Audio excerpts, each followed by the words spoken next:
अस्सलाम वालेकुम दोस्तों, कैसे हैं आप? उम्मीद करता हूं कि आप सब खैरियत से होंगे। आज हम बात करेंगे बिटकॉइन और इथेरियम के बारे में। क्रिप्टो मार्केट और आपकी ग्लोबल फाइनेंशियल मार्केट्स को देखेंगे कि अगर कोई अपॉर्चुनिटी मार्केट में है तो किस प्राइस पर हम उसको अवेल कर सकें। सबसे पहले दोस्तों हम लोग डिस्कस करेंगे लास्ट अपडेट जो मैंने आपको दी थी। मार्केट आपकी तकरीबन बीटीसी की चल रही थी उस टाइम 65,000 या 66,000 के आसपास। उस टाइम मैंने आपसे यही कहा था कि अगर आप बाइंग की तरफ ना जाएं तो एक बड़ी ज़बरदस्त टाइप की स्ट्रेटजी होगी। और अल्हम्दुलिल्लाह डिस्कॉर्ड के ग्रुप पर भी मैंने आपको मना कर दिया था। रीज़न उसके पीछे ये थी दोस्तों कि हम लोग बड़ी सॉलिड सप्लाई से मार्केट में करेक्शन आई थी। लेवल मैंने आपको बता दिया था कि 69,300 से 500 का है। अगर यहाँ से करेक्शन आती है तो बड़ी अच्छी खासी करेक्शन हो सकती है। ट्रेंड्स तो हमारे पास बुलिश हैं, लेकिन करेक्शन मार्केट्स में ड्यू थी, क्योंकि हमें जो इक्विटी मार्केट्स में भी एक अच्छी खासी करेक्शन नज़र आ रही थी, वहाँ पर भी आपकी करेक्शन आई थी। और ऑफ कोर्स आजकल हमारी जो क्रिप्टो मार्केट है वो 1 to 1 उसी को फॉलो कर रही है। तो अल्हम्दुलिल्लाह हमारे डिस्कॉर्ड के ग्रुप पर भी काफ़ी सारे दोस्त बच गए। और क्योंकि मार्केट में रिपोर्ट तो काफ़ी ज़्यादा था और 6-7 हज़ार पॉइंट का लॉस लेना कोई इतना आसान काम नहीं होता। हमारे पास वैसे भी ज़्यादातर तादाद जो वीवर्स की है वो फ्यूचर ट्रेडर्स हैं। तकरीबन 2-2.5 हज़ार के जो एक्सपेक्टेड लॉस होता है वो इतना ही लेते हैं, इससे ज़्यादा नहीं लेते बीटीसी में। तो 7,000 पॉइंट वहाँ से फिर आपकी मार्केट और भी मज़ीद नीचे गई थी। तो एक सेफ़ ज़ोन में अगर बंदा खेले तो एक अच्छी स्ट्रैटेजी होती है। उसके बाद दोस्तों जो अपडेट मैंने आपको दी थी कि 69,700 के ऊपर अगर आपकी मार्केट सस्टेन करती है तो मैक्सिमम लेवल हमारे पास फिर 72,000 और 72,500 का रिपोर्ट हो रहा था। ये पूरा लेवल मैंने आपको बता दिया था। अब ये हमारे पास कंसोलिडेशन जोन है। जब तक इसके ऊपर आपकी मार्केट सस्टेन नहीं कर पाती, कम से कम भी 24 घंटा इसके ऊपर ट्रेड होना मार्केट का बहुत ज़रूरी है। तो उसके बाद फिर आपकी मार्केट में फ्रेश बाइंग ट्रिगर होगी। अभी अगर आप देखें एटीएफ के बाद का माहौल, और वैसे भी अगर आपके पास चार्ट्स में हिस्ट्री ना हो, ऑफ कोर्स जब आप ऑल टाइम हाई के पास ट्रेड कर रहे होते हैं तो हिस्ट्री से फिर आप कुछ नहीं लेते, ठीक है। आप फिर एक अलग स्ट्रेटजीज उसमें लगती हैं। हमारे पास तो नंबर हैं, इंशाल्लाह आगे जाकर मैं आपको चार्ट्स में वो भी बता दूंगा कि मैक्सिमम आपका बीटीसी कहाँ तक जा सकता है। तो करंटली हम लोग कंसोलिडेशन जोन में हैं। 72,000 और 72,500 का लेवल मैंने आपको बताया था। अच्छी खासी सप्लाई थी, ये कंसोलिडेशन जोन की सप्लाई है। सेम उसी तरह जिस तरह 52,700 का था एरिया, उससे भी बार बार आपकी 48,000 49,000 की करेक्शन आई थी। आज जो हमारे पास करेक्शन रिपोर्ट हुई है वो तकरीबन 68,300 की है।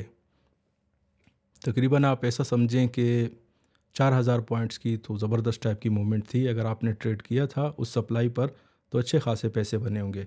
अगर ओवरऑल कहते हैं तो मैंने आपसे यही कहा था कि 69,700 के ऊपर जब आपकी मार्केट सस्टेन करती है तो फिर ये लेवल है मार्केट में 72,000 और 72,500 का। उससे पहले दोस्तों आप ऐसा समझे कि मार्केट में 3-4 ट्रेड ही लगे थे बीटीसी में, इससे ज़्यादा नहीं लगे थे। वो भी 1,500 और 2,000 पॉइंट्स के बीच में, इससे ज़्यादा नहीं थे। अभी हमारे पास मार्केट में जो सिनेरियो बन रहा है, कहाँ पर लेवल आ रहे हैं, ये मैं आपको इंशाल्लाह आगे जाकर चार्ट्स में ये भी देखेंगे। इसके अलावा दोस्तों एक बहुत इंपॉर्टेंट सवाल आ रहा है अभी मार्केट में, ईटीएफ के बाद का है ये, ठीक है। ईटीएफ से पहले की मार्केट बिल्कुल अलग थी और अब अलग है बिल्कुल। 26 एक्सचेंजेस पर या आपका 25-26 एक्सचेंजेस पर या आपके यूएस से ट्रेड हो रहे हैं और मैक्सिमम वॉल्यूम आपका आप ऐसा समझें कि उधर से ही आ रहा है। हमारे पास जो लास्ट इट मीन्स कि आप पिछले 6 महीने चले जाएं या 3 महीने 4 महीने, तो 16 बिलियन 20 बिलियन 25 बिलियन ये मैक्सिमम होता था 24 आवर वॉल्यूम। अभी अगर आप मार्केट को देखते हैं एटीएफ के बाद तो बिल्कुल डबल या ट्रिपल से भी ज़्यादा आपको वॉल्यूम मिलता है। रिसेंटली मैंने देखा तकरीबन $55 बिलियन के आसपास 24 आवर वॉल्यूम जो है ये रिपोर्ट हो रहा था। इसीलिए मैंने आपको टारगेट्स काफ़ी लंबे चौड़े दिए थे और ज़बरदस्त टाइप के वो ट्रिगर भी हो रहे हैं। उन्हीं लेवल्स को आपकी मार्केट में बहुत अच्छा रिस्पेक्ट भी मिल रहा है। अब सवाल दोस्तों आप ऐसा समझें कि मेरे पर्सनल क्लाइंट्स भी हैं, बहुत ज़्यादा जानने वाले हैं, काफ़ी सारे दोस्त हैं, उनमें स्पॉट ट्रेडर्स भी हैं और फ्यूचर में भी हल्का पुल्का बाज़ ऐसे लोग होते हैं जो लॉन्ग टर्म्स के लिए उठाते हैं मार्केट को। अब उनमें एक कंसर्न पैदा हो रहा है कि यार ये मार्केट आपको क्या लग रही है, बीटीसी और मज़ीद कितना ऊपर जा सकता है आखिर। लेट सपोज मार्केट में तो भाई $1 मिलियन की भी बातें हो रही हैं। जब 25,000 की आपकी मार्केट थी तो उस टाइम मैंने आपसे कहा था 30,000 32 के ऊपर जब ट्रेड हुआ था तभी मैंने आपसे कहा था कि स्पॉट वाले दोस्त हमारे बाय कर सकते हैं। तो ज़बरदस्त टाइप के वो सारे टारगेट भी हिट हुए थे। तो अभी स्पॉट्स वाले जितने भी हैं स्पॉट ट्रेडिंग में, वो मुझसे ये चीज़ कंफर्म करना चाहते हैं कि यार मार्केट में इसका आप हमें समझाएं कि बीटीसी मज़ीद कितना ऊपर जाएगा। तो दोस्तों इसको समझाना आप ऐसा समझेंगे चार्ट से, आप इसको नहीं समझेंगे। ना आप इसको कोई छोटी मोटी वेबसाइटों में या इवन बड़ी वेबसाइटों में भी, रॉयटर्स या ब्लूमबर्ग की भी वेबसाइट आप उठाएं, उनकी भी अगर आप फोरकास्ट देखते हैं, लेकिन अगर आप इसको कनेक्ट हिस्ट्री के साथ नहीं करते, मेरा मतलब डॉलर और गोल्ड के साथ, तो इसका जो प्योर एक आपकी मार्केट में मोमेंटम बनेगा उसको आप पकड़ नहीं सकेंगे। ठीक है, तो उसको समझना बड़ा ज़रूरी है। इस वीडियो में हम लोग कोशिश करूँगा मैं कि आपको ब्रेक डाउन करूँ आसान अल्फाज में। थोड़ा सा टाइम लग सकता है, काफ़ी तल हकाइक हैं इस पूरे सिनेरियो को आपके डिस्कस करने में, तो कोशिश कीजिएगा कि जुड़े रहिएगा। ठीक है, और अगर आप ये पूरा सिनेरियो इसका सुन लेते हैं, समझ लेते हैं, तो यकीन माने आपके हर सवाल का जवाब इंशाल्लाह आपको इसी में से मिल जाएगा।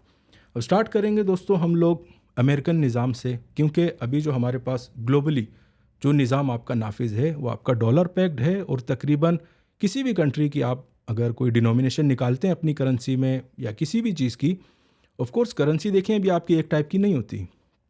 अगर आप जंगों के मामले में अक्सर आपको बताता रहता हूँ, तो जंग तो एक वॉर की बहुत बड़ा बिजनेस है ये भी, लेकिन उसकी जो करेंसी होती है ना दोस्तों, वह आपके वेपन्स होते हैं। तो करेंसीज़ के बहुत सारे टाइप होते हैं। अब आपको इसमें मैं आपको टेंजिबल एसेट्स सबसे पहले जो सेफ हेवन है उससे समझाता हूँ, गोल्ड और डॉलर, कि कहाँ पर ये सारी कहानी शुरू हुई थी और डॉलर ने पूरी दुनिया को किस तरह डोमिनेट किया। अगर डॉलर की रियलिटी में जाते हैं तो बिल्कुल थिन एयर है, कुछ भी नहीं है। ठीक है, सिर्फ पेपर है। एक ज़माने में था जब ये बना था, तकरीबन मेरे ख्याल में कोई पर आउंस जो है उसका जो पैक हुआ था गोल्ड के साथ, वो आपका तकरीबन कोई 30 से 35 डॉलर का था। आज वही पैक आपका 2100 पर है, तो कोई ख़ास इतनी मूवमेंट नहीं है। अगर आप डॉलर टर्म में ही देख रहे हैं इसको, तो 2100 और 35 में आप 100 साल बीच में से गुजर गए भाई, ये तो बड़ी कम प्राइस है। तो इसका दोस्तों जवाब ये है कि टेंजिबल एसेट्स जो होते हैं, जो सेफ हेवन हैं, जो रियल चीज़ है आपकी मार्केट में, गोल्ड हो गया, आपका ऑयल हो गया, इस तरह की जो भी आपके मिनरल्स हो गए, जो अभी बड़े लिथियम हो गया आपका, जो भी आपके रेयर अर्थ मिनरल जिनको कहते हैं, इस टाइप की जो भी चीज़ें हो गई, ये अपनी वैल्यू रिटेन करते हैं। इनमें आप इतना हैवी मैनिपुलेशन नहीं कर सकते। लेकिन अगर आप डॉलर के टर्म्स में जाते हैं तो कहीं भी ले जाएं भाई उसको, वो कोई प्रॉब्लम ही नहीं है।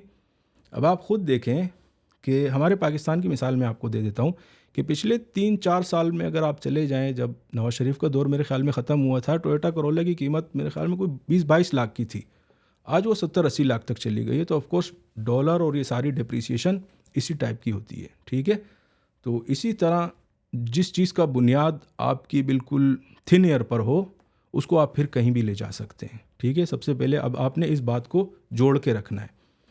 तो रियल टेंजिबल एसेट्स जो थे, जो हमारे गोल्ड की करेंसी थी, वो शुरू से चलती आ रही है। अगर आप हजूर सल्लल्लाहु अलैहि वसल्लम का दौर देखें, उससे पहले ईसा अलैहि सलाम का दौर देखें, और इट मीन्स कि मूसा अलैहि सलाम तक भी अगर आप जाते हैं, फ़िरौन के दौर में भी पूरा ये आपकी अगर कोई करेंसी जो थी वो आपकी गोल्ड और सिल्वर की हुआ करती थी, तो वो एक रियलिटी बेस्ड करेंसी है।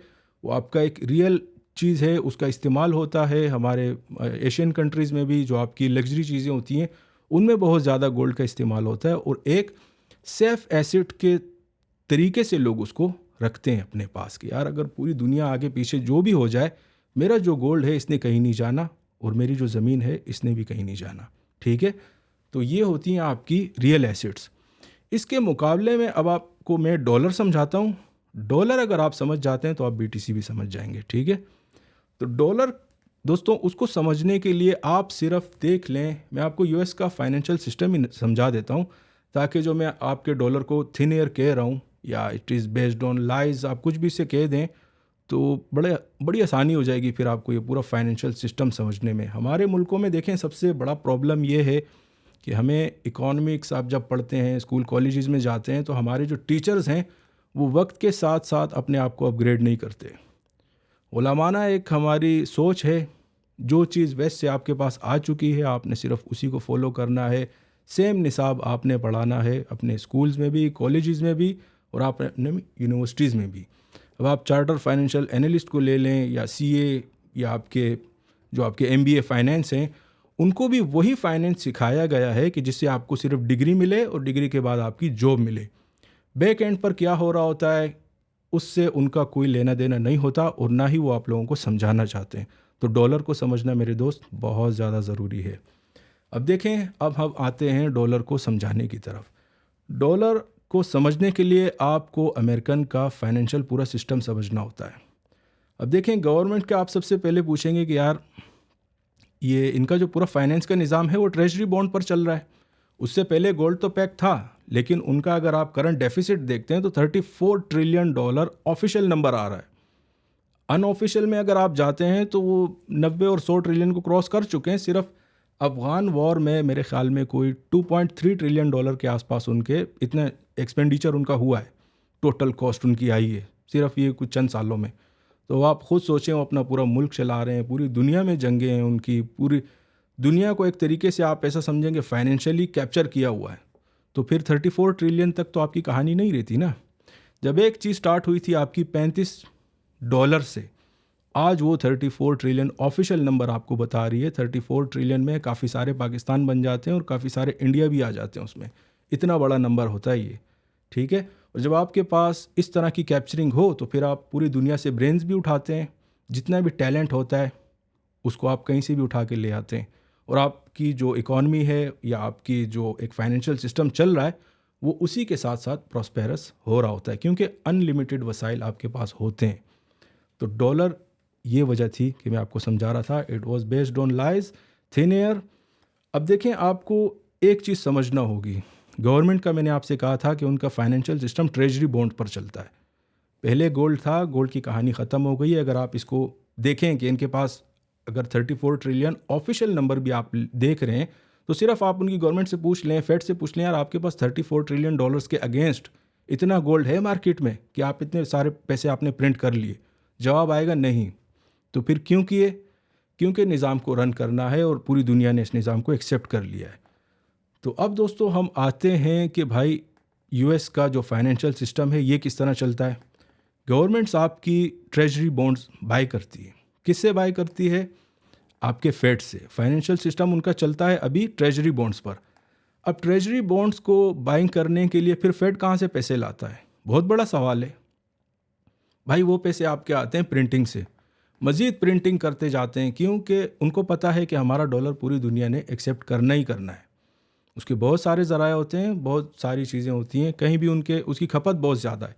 अभी तक आप ऐसा समझें कि रशिया, यूक्रेन और जितने भी आपके मुल्क हैं, इनकी जो मेजर करेंसी जो लोग प्रेफर करते थे किसी करेंसी को रखने के लिए, वो आपका डॉलर ही था।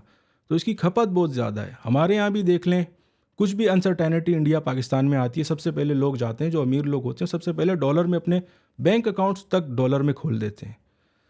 तो भाई फेड जो है वो आपकी करता है प्रिंटिंग, और प्रिंटिंग कर कर के आज हमारे पास ऑफिशियल नंबर $34 ट्रिलियन का आ रहा है।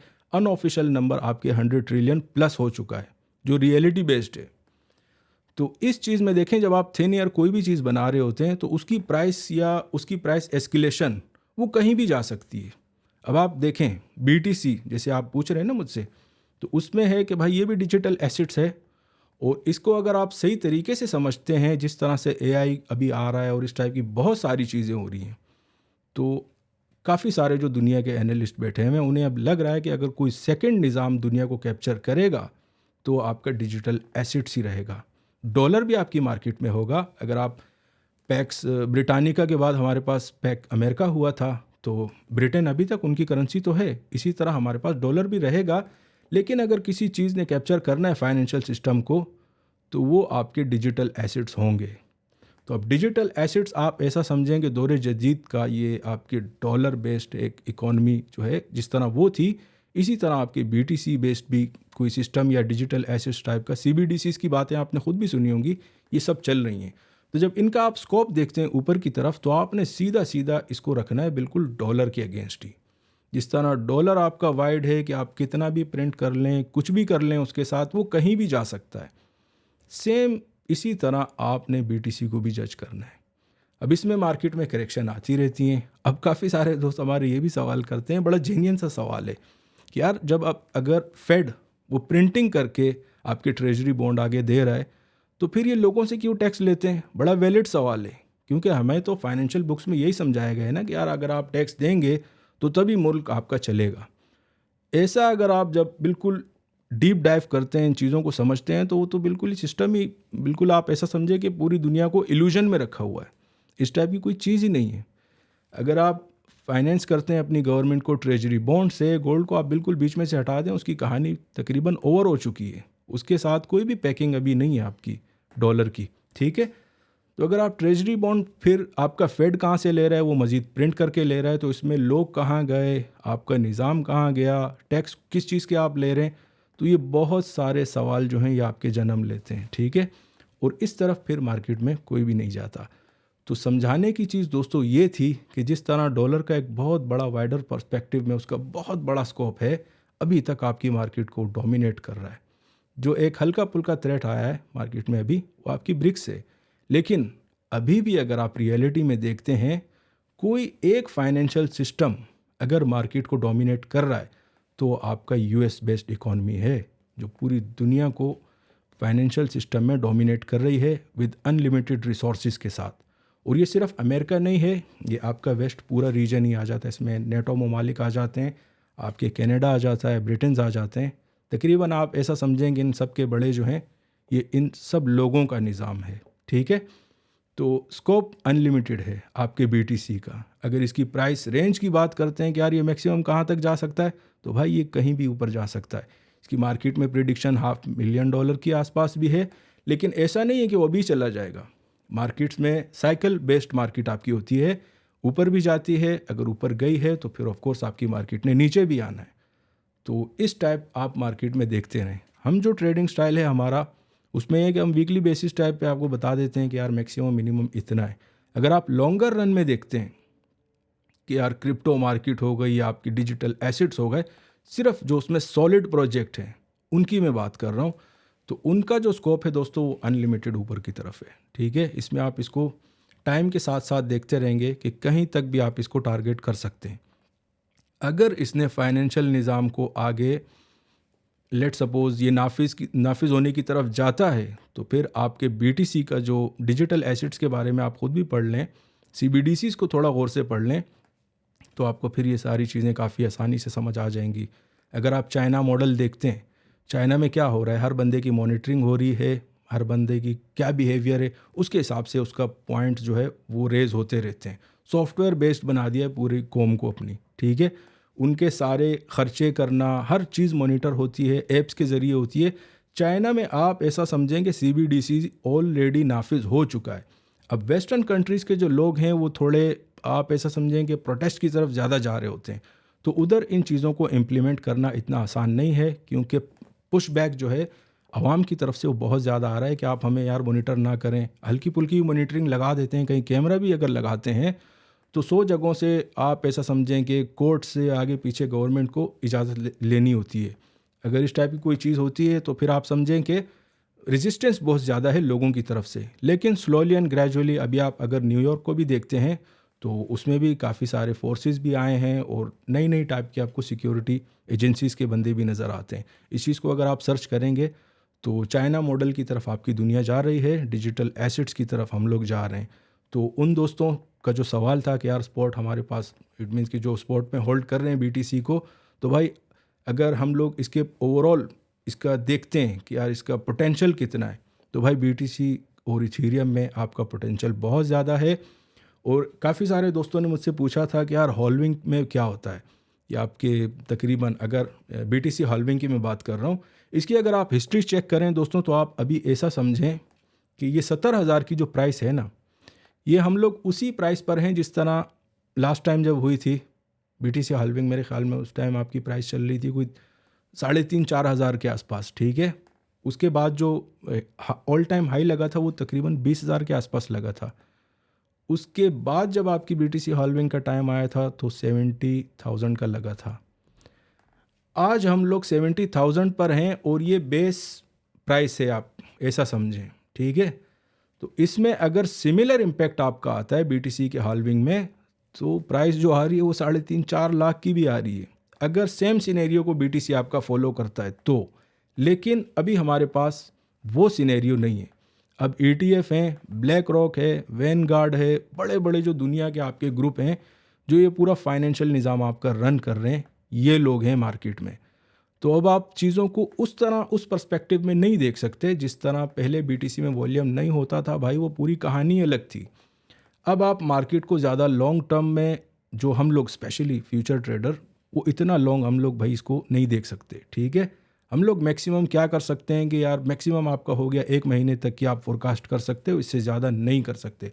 और अगर हमारी बात आती है तो हम लोग तो सिर्फ 1 हफ्ते की फोरकास्ट में आपको देता हूँ। उसके नंबर सारे बड़े ज़बरदस्त टाइप के हिट होते हैं। जो स्पोर्ट वाले दोस्त हैं उनसे यही गुजारिश है कि भाई अगर आपने वाकई कोई चीज़ बड़ी लॉन्ग टर्म के लिए रखनी है तो यकीन माने, जिस तरह डॉलर की एप्रिसिएशन, आपने अगर अपने पास डॉलर रखे थे लेट सपोज सन 2000 से भी, तो आप उसकी वैल्यू देख लें कि वो तब पाकिस्तानी रुपी या इंडियन रुपी क्या आ रहे थे उसमें और अभी क्या आ रहे हैं। तो डॉलर जो है वो अप्रिशिएट हो रहा है। अब डॉलर की मद में ही आपने बीटीसी को देखना है, कनेक्ट हो रहा है ना सब। तो नया अगर फाइनेंशियल निज़ाम की तरफ हम लोग जाते हैं तो बीटीसी का स्कोप तो बड़ा हाई है भाई, फिर ठीक है, कहीं भी आप इसको ऊपर टारगेट कर सकते हैं। टाइम टू टाइम ये फिर आपको इट मीन्स कि इसकी प्राइस प्रिडिक्शन आ रही होंगी मार्केट में। अभी जो एक्चुअल सिनेरियो था वो सारा मैंने आपको क्लियर कर दिया। उम्मीद है कि आप दोस्तों को ये सारी चीज़ें समझ में आ चुकी होंगी। तो फ्यूचर हो गया आपके डिजिटल एसेट्स का, तो ये तो बड़ा ब्राइट है। और यहाँ पर अगर सबसे बड़ी बात आती है स्पॉट ट्रेडर्स के लिए स्पेशली, मैं कह रहा हूँ कि बीटीसी की सप्लाई जो है वो बड़ी मिनिमम है, 21 मिलियन कुछ भी नहीं है, ठीक है। जब आपकी सप्लाई टारगेटेड होती है तो फिर आपके टारगेट्स या उसकी फोरकास्ट जो है, फिर आप उसमें जितना भी ऊपर जा सकें जा सकते हैं। गोल्ड का भी आपको समझ आ चुका होगा कि भाई समझाने की बात ये थी कि अगर कोई टेंजिबल एसिड्स है जिसका यूटिलाइजेशन है मार्केट में, आपका गोल्ड हो गया, सिल्वर हो गया, आपके ऑयल हो गए, जो रूटीन में जिसका इस्तेमाल हो रहा है, वो चीज़ें इस तरह हाइप्ड अप नहीं होती। उनमें आप देखें बिल्कुल कोई इतनी ख़ास मूवमेंट नहीं आई है। लेकिन डॉलर जैसी कोई चीज़, डॉलर भी आप इसी टर्म्स में ही देखेंगे ना, जिस तरह अभी आप बीटीसी को देख रहे हैं। भले उसने ग्लोबली आपके पूरे फाइनेंशियल सिस्टम को कैप्चर किया हुआ है, लेकिन उसने आपके जो यूएस को क्या कुछ नहीं दिया या उनके अवाम को। तो इस तरह अगर इस एंगल में आप सोचेंगे तो फिर आपको चीज़ें समझ आएंगी कि यार ये हो क्या रहा है। जब डॉलर अपने इतने पीक में जा सकता है तो फिर ऑफ कोर्स बीटीसी का भी सिमिलर सिनेरियो आपका रहेगा। तो ये आपसे मैं कहना चाह रहा था। काफ़ी सारे हमारे दोस्त हैं या बड़े बड़े एनालिस्ट हैं, वो यही कहते हैं कि यार गोल्ड बड़ा सेफ़ है, बिजनेस बड़ी ज़बरदस्त, इसमें प्रॉफिट हमेशा ही देता है। लेकिन भाई आपको ये सोचना होगा कि उसका प्रॉफिट मार्जिन बड़ा स्लो होता है, हल्का होता है, लेकिन बड़ा सॉलिड होता है। वो इस तरह नहीं होता कि कोई चीज़ 70,000 पे चल रही है अचानक 15,000 पे आ जाती है, ठीक है। ये चीज़ें भी मार्केट में है। जो हाइप्ड अप चीज़ें होती हैं उनमें मोमेंटम भी इसी टाइप का होता है। तो उम्मीद है दोस्तों यहाँ तक आपका सब कुछ क्लियर हो गया होगा। अभी हम लोग बढ़ते हैं इकोनॉमिक कैलेंडर पर, उसके बाद कॉन्ट्रैक्ट साइजेस में आपके साथ डिस्कस करूँगा, उसके बाद हम लोग बढ़ेंगे चार्टिंग की तरफ। अगर इकोनॉमिक कैलेंडर की बात करें तो आज हमारे पास कोर सीपीआई का डेटा था। आप ऐसा समझे कि बहुत ज़्यादा पॉजिटिव आया है और इसका इम्पैक्ट हमारी कमोडिटी मार्केट, एफएक्स मार्केट और आपके बीटीसी पर भी अच्छा खासा पड़ा है। तकरीबन 3,500-4,000 हज़ार पॉइंट की करेक्शन वहाँ पर भी रिपोर्ट हुई थी। और अगर कमोडिटी मार्केट की बात करें तो उसमें भी अच्छी खासी करेक्शन आई थी और एफएक्स में भी। कल के दिन दोस्तों हमारे पास कोर पीपीआई का डेटा है, कोर रिटेल सेल्स, फिर पीपीआई और उसके बाद रिटेल सेल्स का डेटा भी है। ये डेटा भी काफ़ी ज़्यादा इंपॉर्टेंट होता है और इसका इम्पैक्ट भी मार्केट में अच्छा खासा आता है। फ्राइडे के दिन दोस्तों फिर हमारे पास एम्पायर स्टेट मैन्युफैक्चरिंग इंडेक्स का डेटा है। ये भी काफ़ी ज़्यादा इंपॉर्टेंट है, इसका इम्पैक्ट भी मार्केट में आता है। और कंज्यूमर सेंटिमेंट्स का डेटा है फ्राइडे के दिन। तो डेटा आप ऐसा समझें कि वीकेंड तक जितना भी आ रहा है मार्केट में काफ़ी ज़्यादा सॉलिड है। और अगर अर्निंग्स कैलेंडर की बात करें तो अभी हमारे पास कोई भी ऐसी मेजर बड़ी कंपनियां नहीं है कि जिनका डेटा आपकी मार्केट में मैटर करेगा। जो मार्केट में डेटा मैटर करेगा अभी के लिए, या तो आपकी 24 आवर वॉल्यूम या क्रिप्टो मार्केट में कुछ ऊपर नीचे हो, या आपके इकोनॉमिक कैलेंडर पर अगर कुछ सॉलिड डेटा आता है तो उसका इम्पैक्ट ज़रूर पड़ेगा। ये भी हो गया दोस्तों। अभी कॉन्ट्रैक्ट साइजेस के बारे में मैं आपको बता देता हूँ। उसका डेटा मैंने फिर से कलेक्ट नहीं किया, इट मीन्स के उसको शीट पर नहीं डाला, लेकिन ओवरऑल मैं आपको बता देता हूँ कि इंस्टीट्यूशंस जो हैं वो अभी भी आपकी मार्केट को बाइंग साइड पर डोमिनेट कर रहे हैं अच्छे खासे नंबर से। तकरीबन 28,000 कॉन्ट्रैक्ट्स का डिफरेंस है। अगर हम लेवरेज ट्रेडर्स को देखते हैं, उनकी शॉर्ट सेलिंग भी बहुत ज़्यादा बड़ी है और उसका इम्पैक्ट भी आपने देखा। लेकिन करेक्शन की अगर बात करें तो हल्की फुल्की करेक्शन आ सकती है मार्केट में। मेजर जो मार्केट को अभी डोमिनेट कर रहे हैं वो आपके इंस्टीट्यूशंस ही हैं और वो बाइंग साइड पर आपके मार्केट को डोमिनेट कर रहे हैं। तो दोस्तों कॉन्ट्रैक्ट साइजेस भी हो गए, हमारा इकोनॉमिक कैलेंडर भी हो गया, मार्केट का जो सेंटीमेंट चल रहा है वो भी मैं आपको बता देता हूँ। अगर मार्केट सेंटीमेंट्स की बात करते हैं तो इस एपीआई पर आपको ये पता चल जाता है कि देखें अभी आपकी मार्केट को मेजरली ईटीएफ के जितने भी आपके होल्डर हैं या ब्लैक रॉक ग्रुप हो गया या आपके यूएस से जो भी मेजर वॉल्यूम आ रहा है वही मार्केट को डोमिनेट कर रहे हैं। तो उनका इंटरेस्ट अभी के लिए कौन से एसेट क्लास में है, यहाँ पर आपको वो पता चल जाता है। नए यूज़र्स ने काफ़ी इट मीन्स के 1-2 हफ्ते पहले भी मुझसे पूछा था और अभी भी 2-4 दिन पहले इस स्क्रीन के बारे में पूछ रहे थे कि ये है क्या।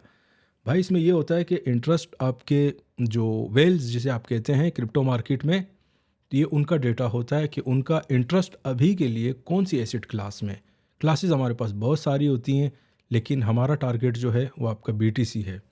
तो लास्ट टाइम जब मैंने आपके साथ शेयर किया था 52 के आसपास था, अभी हम लोग 48-50 के आसपास ही हैं। तो अभी भी आप ऐसा कह सकते हैं कि मार्केट का मेजर वॉल्यूम जो है वो आपकी बीटीसी में ही है या आपकी क्रिप्टो मार्केट में। और ईटीएफ अभी अगर यूएस में खुला है रिसेंटली ऑफ कोर्स, और काफ़ी सारे एक्सचेंजेस जो हैं वो आ रहे हैं, तो अभी उनको अलाउ किया जा रहा है कि उनके जो जितने भी उनके क्लाइंट्स हैं उनको ये अपॉर्चुनिटी दी गई है कि आप भी बीटीसी में ट्रेड कर सकते हैं बाइंग साइड की तरफ। ठीक है, तो इसीलिए आपकी मार्केट में इतनी ज़बरदस्त टाइप की अप्रिसिएशन भी आ रही है, 24 आवर वॉल्यूम भी बड़ा मैसिवली जनरेट होता है और मार्केट में उसका इम्पैक्ट भी आप देखते हैं कि बड़ा सॉलिड रहता है। चार्ट्स पर बढ़ने से पहले हम लोग 24 आवर वॉल्यूम देख लेते हैं बीटीसी और इथेरियम का। हमेशा ही मैं आपसे कहता हूँ कि ये मार्केट में सबसे ज़्यादा इंपॉर्टेंट फैक्टर होता है कि आपकी मार्केट में वॉल्यूम कितना है। अगर वॉल्यूम की बात करें दोस्तों, तो अभी भी हमारे पास मैंने 55 बिलियन देखा था तकरीबन 1-2 घंटा पहले। अभी हमारे पास जो नंबर रिपोर्ट हो रहा है वो 62 बिलियन का है। ठीक है, इसलिए आपकी मार्केट में प्राइस एप्रिसिएशन आई है। एक बात का आपने ध्यान रखना है कि अभी हम लोग कंसोलिडेशन जोन में हैं।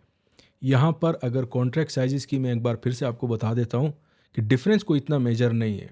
ठीक है, अगर आप शॉर्ट सेलर्स को देखते हैं और बायर्स को देखते हैं तो 1-to-1 फाइट चल रही है मार्केट में। अगर मार्केट में बायर्स ज़्यादा हैं तो शॉर्ट सेलर्स भी मार्केट में बहुत ज़्यादा हैं, क्योंकि जब भी आपकी मार्केट एक सॉलिड कंसोलिडेशन जोन में जाती है तो शॉर्ट सेलर्स की एंट्री भी बड़ी हैवी होती है उसमें। तो ये 25 से 28,000 कॉन्ट्रैक्ट्स का डिफरेंस ये कुछ इतना ज़्यादा बड़ा नहीं है। और इथेरियम की अगर बात करें तो तकरीबन 27 बिलियन डॉलर के आसपास, जो हमारे पास नॉर्मल डेज़ में बीटीसी का 24 आवर वॉल्यूम मैक्सिमम हुआ करता था कि कभी अच्छी मूवमेंट आती थी, आज उतना वॉल्यूम आपके सिर्फ इथेरियम में रिपोर्ट हो रहा है। बढ़ते हैं दोस्तों अभी हम लोग चार्ट्स की तरफ।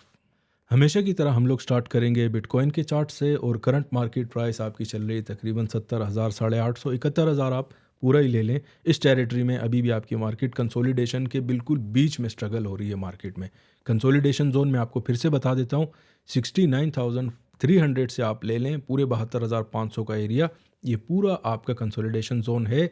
इसमें देखें आप कंसोलिडेशन जोन में होता क्या है ये भी मैं आपको समझा देता हूँ।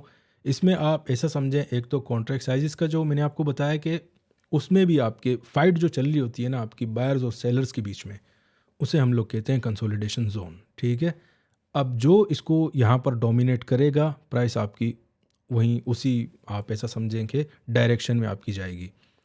तो करंट मार्केट प्राइस भी हो गई हमारी। ट्रेंड्स हमारे पास अभी भी बहुत ज़्यादा बुलिश हैं, कोई भी ऐसा सिग्नल अभी तक बेरिश का जनरेट नहीं हुआ है मार्केट में। भले अगर आप उसको डेली बेसिस पर देखते हैं या वीकली बेसिस पर या मंथली बेसिस, कोई भी चार्ट आप उठाकर देख लें, फंडामेंटल्स देख लें, कुछ भी देख लें, अभी तक एक भी नेगेटिव सिग्नल मार्केट में जनरेट नहीं हुआ है। ट्रेड करने का आसान तरीका मैं आपको बता देता हूँ कि 69,000 और 72,500, 72,500 तक ये आपका कंसोलिडेशन जोन है। इसके बीच में आप अपने बाइंग सेलिंग के ऑर्डर लगा सकते हैं।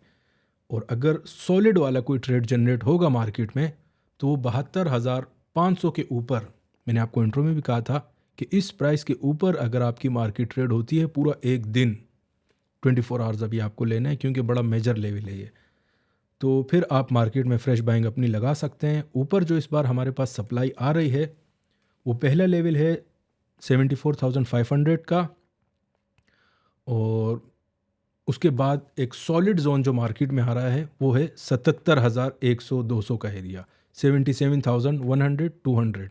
ये हमारे पास इस वीक की आप ऐसा समझें कि एक अच्छी खासी मार्केट में सप्लाई है। अगर 77,000 के ऊपर फिर आपकी मार्केट 8-10 घंटा भी ट्रेड होती है तो फिर आप समझेंगे मैक्सिमम रूम कितना है मार्केट में। तो मैक्सिमम रूम दोस्तों हमारे पास 87,000 से लेकर 88,000 का नंबर भी मार्केट में बिल्कुल क्लियरली दिख रहा है। और ये बात मैंने आपको लास्ट वीक भी कही थी कि यार 72,000 तक तो मार्केट आपकी बड़ी आसानी से आएगी। उसके बाद मार्केट ने करेक्शन दी और आज तकरीबन 73,000 का हाई मार्केट में रिपोर्ट हो चुका है। ट्रेंड्स हमारे पास बुलिश हैं। इथीरियम की भी अच्छी खासी प्राइस थी, मेरे ख्याल में कोई 3800 के आसपास चल रहा था इथीरियम जब लास्ट अपडेट दी थी, या कोई 3750 के आसपास था। मैंने आपको ये 4000 और 4300-4400 के नंबर बताए थे और मैंने आपसे ये कहा था कि भाई एक्सपेक्ट करें। उसके पीछे रीज़न ये है भाई कि मार्केट में वॉल्यूम बहुत ज़्यादा है। अब जब फ्रेश वॉल्यूम आता है तो फिर आपकी मार्केट में प्राइस एप्रिसिएशन भी उसी हिसाब से आती है। तो लंबे टारगेट्स आप मार्केट में कर सकते हैं। पूरा सिनेरियो मैंने आपको समझा दिया है। नीचे के लेवल्स दोस्तों अगर हम देखते हैं, हमारे पास कोई सॉलिड जोन आ रहा है तो मैक्सिमम लेट सपोज अगर 69 के नीचे मार्केट आपकी ब्रेक करती है, उसके नीचे सस्टेन होती है। अभी के लिए आप ऐसा समझें कि 69,500 के नीचे भी अगर आपकी मार्केट सस्टेन हो जाए 8 से 12 घंटे, तो आप उसको 65,000 तक या 64,500 तक काफ़ी आराम से टारगेट कर सकते हैं। उसके बाद जो एक सॉलिड लेवल फिर आपकी मार्केट में आएगा वो है तकरीबन 59,000 से लेकर ये 58,500 से 59,500 का। ये हमारे पास इस वीक की सेकंड डिमांड जोन है। ठीक है, तो फर्स्ट डिमांड जोन भी कवर हो गई, सप्लाई जोन भी मैंने आपके साथ शेयर कर दी, पूरा जो एक ट्रेडिंग सेटअप था वो भी मैंने आपको शेयर कर दिया उसका। अब इसमें एक और सिनेरियो मैं बता देता हूँ कि मार्केट हमारे पास अभी 70,000 के ऊपर सस्टेन कर रही है। आज की जो करेक्शन थी वो मार्केट में ऑलरेडी आ चुकी है। तो यार मार्केट अभी कौन सा ऐसे लेवल है कि उसके नीचे अगर ट्रेड हो तो फिर हम लोग डिमांड जोन तक टारगेट करें, कम से कम 65,000 तक या 64,000 तक। तो भाई वो लेवल मैं आपको फिर एक बार बता देता हूँ कि 69,300 के नीचे अगर आपकी मार्केट सस्टेन करती है तो फिर करेक्शन ड्यू है मार्केट में, जो लेवल्स मैं आपको बता चुका हूँ। अभी बढ़ते हैं दोस्तों हम लोग इथीरियम के चार्ट पर। अगर इथीरियम की बात करें तो करंट मार्केट प्राइस आपकी चल रही है तकरीबन 3940 के आसपास, और आज जो मार्केट में हाई रिपोर्ट हुआ है वो तकरीबन 4100 का हुआ है। तो लास्ट टाइम जब अपडेट बना रहा था तकरीबन 3760 या 70 की मार्केट आपकी चल रही थी, 400-450 पॉइंट मार्केट आपकी ऊपर गई है। तो बड़ी सॉलिड मूवमेंट आई है मार्केट में। इसीलिए मैंने आपसे कहा था कि यार 3830 का लेवल मैंने आपको मेरे ख्याल में बताया था कि इसके ऊपर अगर आपकी मार्केट 12-14 घंटे अगर ट्रेड हुई तो मार्केट आपकी निकल जाएगी ऊपर की तरफ, 200-400 पॉइंट फिर इसमें काफ़ी आसानी से पकड़ सकते हैं। लेवल मैंने आपको मेरे ख्याल में कोई 4300 का बताया था, 4300 नहीं भी आया भाई, 4100 तो आज लग गया है। ठीक है, बड़ा सॉलिड ट्रेड था इथीरियम में भी। अभी दोस्तों इथीरियम जो है हमारे पास इस वीक की पहली सप्लाई के नीचे ट्रेड हो रहा है, और वो लेवल है हमारे पास पहली सप्लाई आ रही है 41 नहीं, ये आपकी 3990 या 4000 का लेवल जो है ये हमारे पास इस वीक की पहली सप्लाई है। अगर इसके नीचे ही आपकी मार्केट सस्टेन होती है तो फिर आप इसको अच्छी खासी, इट मीन्स के जो हमारे पास इस वीक की सॉलिड एक डिमांड जोन है वो है 3550 और 3600 का एरिया। यहाँ तक फिर आप मार्केट को काफ़ी आसानी से टारगेट कर सकते हैं अगर आपकी मार्केट 3990 के नीचे सस्टेन कर पाती है। ठीक है, अब इस सिनेरियो में आपको BTC भी लेना होता है। ये आप ऐसे समझें कि दोनों काफ़ी हद तक एक साथ ही घूम रहे होते हैं। अगर BTC 69,300 के नीचे ट्रेड होता है और आपका इथीरियम भी 3990 के नीचे सस्टेन करता है तो BTC का मैंने आपको बता दिया कि 12 घंटे भी हो जाएं भाई तो इंशाल्लाह अच्छी खासी करेक्शन मार्केट में फिर आ सकती है। तो अगर वहाँ पर इस टाइप का सिनेरियो बनता है तो फिर आप इसको तकरीबन 3550 से 3600 तक का टारगेट इथीरियम में ले सकते हैं। सेकंड डिमांड जोन हमारे पास फिर आ रही है 3250 के आसपास। ठीक है, ये इस वीक की सेकंड डिमांड जोन है। कोई भी नंबर्स को आप लाइट नहीं लीजिएगा। अब देखें लास्ट टाइम जब मैंने आपको अपडेट दी थी 66,000 की मार्केट थी, 57,800 की मैंने आपको डिमांड बताई थी पिछले हफ्ते BTC की। 57,800 तो नहीं आया लेकिन 59,600 समथिंग आ गया था। आप ऐसा समझेंगे पूरी डिमांड हिट हो गई थी। और पिछले हफ्ते ही मैंने आपको कहा था कि यार हमारे पास इथीरियम की जो डिमांड जोन आ रही है वो तकरीबन कोई 3200 का एरिया बताया था। आप जाकर पिछली वीडियो में देख भी सकते हैं। यकीन माने एग्जैक्टली वही लेवल हिट हुआ था। ठीक है, सेकंड डिमांड जोन मैंने आपको बताई थी। तो करेक्शन इथीरियम ने अपनी पूरी दी है, BTC ने नहीं दी। ऊपर के लेवल में आपको बता देता हूँ कि अगर 4000 के ऊपर मार्केट आपकी सस्टेन करती है तो पहला लेवल हमारे पास है भाई तकरीबन 4400 से लेकर आपके 4450 का एरिया आ रहा है। अभी 4300 का कोई सिनेरियो मार्केट में नहीं है। ठीक है, 4400 से 4460-50 तक फिर आप मार्केट को काफ़ी आराम से टारगेट कर सकते हैं।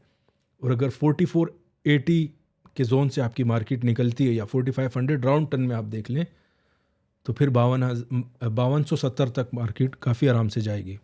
लास्ट टाइम में मेरे ख्याल में कोई 5,000 के आसपास इथीरियम ने ऑल टाइम हाई लगाया था, जब BTC ने मेरे ख्याल में कोई अपना ऑल टाइम हाई लगाया था 69,300 के आसपास।